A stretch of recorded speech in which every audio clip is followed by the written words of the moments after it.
Good evening, everyone. It's Sunday. It's June 13th. It's 2010. This is day 9 daily number 135. Ugh. Look, you know how my room looks so dark? It's because I specifically changed the settings on my camera to make it look a little more green and depressed. Because that's how I feel today. Horrible day. It was terrible. I even wrote a list of all the sad things that happened because it was really quite tragic. Okay, so first of all, I think some of you may have heard that I went to the gym like maybe last week twice. That's it, just 2 times at the gym, and my body is physically unable to cope with that. My body wants me to like amputate all my limbs. Like, okay, get this. Starting on like Thursday night, I've been sleeping like 15 hours a day. There's this extraordinarily narrow window where I can do things, and that's from like 8 a.m. to 2 p.m., and the rest of the time I'm asleep because my flabby, gelatinous nerd body couldn't handle just like lifting like a 5 pound dumbbell for like 20 minutes and sweating a little bit or a lot. Look, I sweat like so much. I couldn't help it, but I left that gym in shame and just went to sleep for like the whole weekend. So I slept through the whole weekend, didn't even do anything. Like, you probably saw me on my Twitter. I'm like, I'm taking the weekend off. I'm gonna have all this fun, and I just slept. God, I love how green my camera looks and how sad it looks, because that's how sad I am. Okay, and then this is what happened. Okay, so I bought some V8 juice. Okay, because I'm healthy now. I go to the gym, and you know what I did when I tried to open it up? I ripped the skin off my thumb. I don't know if you can see it because it won't autofocus, but you can probably see this large, gaping, missing chunk of tissue that's sort of swollen and healed over. I cannot open this V8 juice. It's still not open. I did it until I tore the thumb off, or tore the skin off both my thumbs. Fuck it, I tore my thumbs off. That's what happened. I literally ripped my thumbs off trying to open this, and I just put it back in the fridge. It's still not open. I need a lightsaber to open this V8 juice. It's not even like healthy. It just like has all this salt in it too. It's just like red salty fluid, and it's just not like it's like a time lock at the bank level, hard to get open, and I just can't. So it's just there. So I had to, I had to drink milk, which sucked. God, which means I'm gonna like run out of milk before I have like cereal. Oh God! So then I went to the arcade, which there was traffic. Ugh. So I'm at the arcade, and okay, so this is how smart I am. I've been suffering from carpal tunnel because I don't know if you guys heard my story, The Boy and His Game, which you can find on TeamLiquid.net, is the tragic tale, the epic tale of determination and bravery of a little boy named Timmy. When I was recording that thing, I had my mic here, but I leaned in really close to my mic, so the audio quality was good on it, but I like had my hand at this funny angle, so I just cut all the circulation off in my arm, so I have carpal tunnel. So I went to an arcade to mash buttons for a few hours to help my carpal tunnel, right? Clearly, it hurt, like, a lot, but I'm not going to not play at the arcade, because it's like what you do in an arcade, right?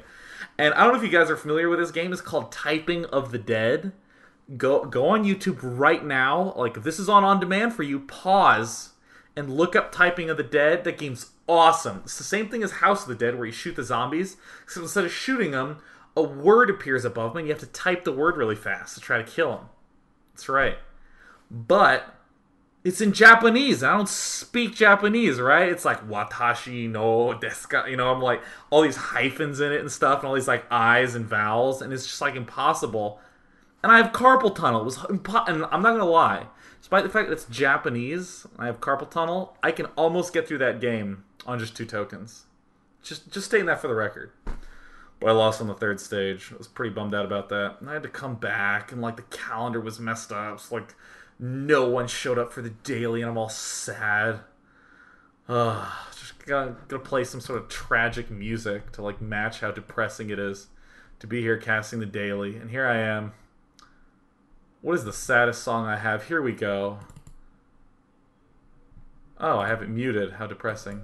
Alright, let's try that again. That really is tragic, isn't it? God, that piano, it's moving. How sad it is. I might not do a daily. I might just talk about how bummed out I am. That poor me, who woke up after sleeping for 15 hours, went to an arcade and did marginally worse than I normally do. You know, that's fine. Let's just go into the daily. So Brad, okay. This song is just so moving. How sad. How sad it is to be in this green room. My walls are actually kind of orangey, but they look green here. And that's okay. Because it makes it look like I just have been sitting in this sort of damp room until, like, you know, mold and fungus grow on the wall. I'm not in the worst mood ever. Look, by the way, look how many tokens I have. Tokens. By the way, this is like gold coins for any of you who watch Robin Hood. This is like the Robin Hood's treat for a gamer. So, you know, could be worse. But either way, Brad OK is on the menu today. Now that I've done all my good old sulking, So Brad OK is an extraordinarily famous Russian player from Starcraft 1. And I'm sure now that I said that, it's going to turn out he's from Ukraine, because that's just my luck today, right? God. But extraordinarily famous Russian player, extraordinarily pleasant player. Oh my god, he's always like, hey! He's like super duper excited and all this. He's also absolutely terrifying to play against. And he sent me a bunch of his replays, so we're going to be doing, Brad OK special. We're also going to be having QXC pop on the show this week. Yeah! So we have all sorts of good junk going on. So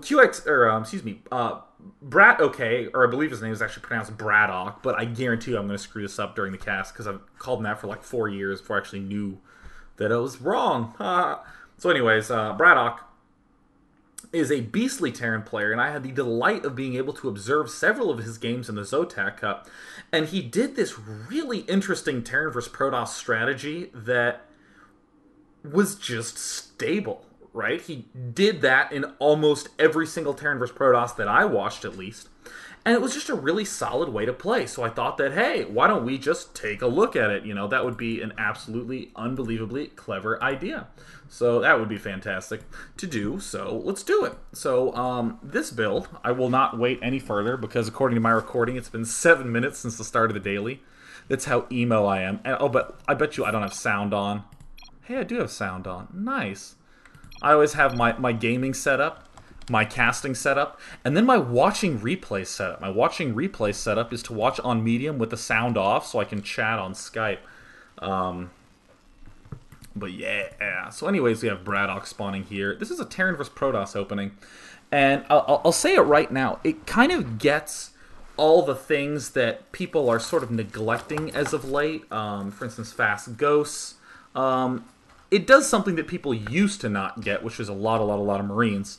But it opts to get the combat shield upgrade very, very, very early and get a very fast medevac off one base. Most people tend to get medevacs in Terran vs. Protoss once they have like some sort of giganto army and they're, you know, super beastly or something, you know, in the later stages of the game.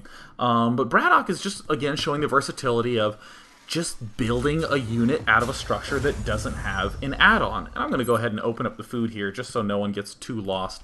By the way, Ustream is, get this, Ustream is individually changing the positioning of the overlay to the bottom right corner, just to make sure it's easier to see.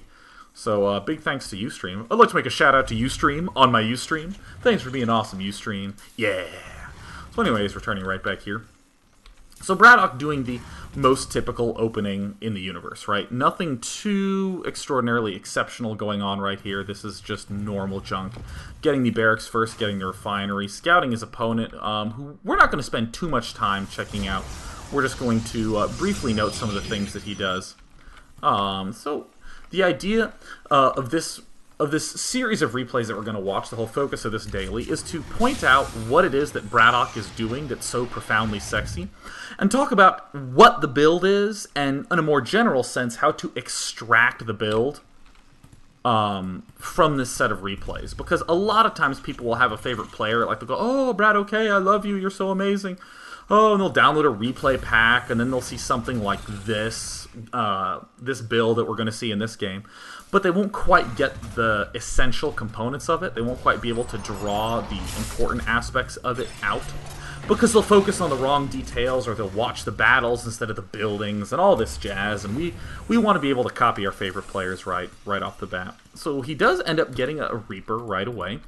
Pretty typical stuff. He gets one Marine first and ends up just poking around his base, just making sure that there's no probe hiding. And of course, here's the probe at the front door with his own little Q path set up.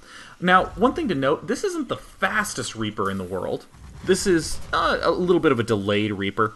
And I think the delayed Reaper is perhaps the most undervalued unit in the Terran opening style.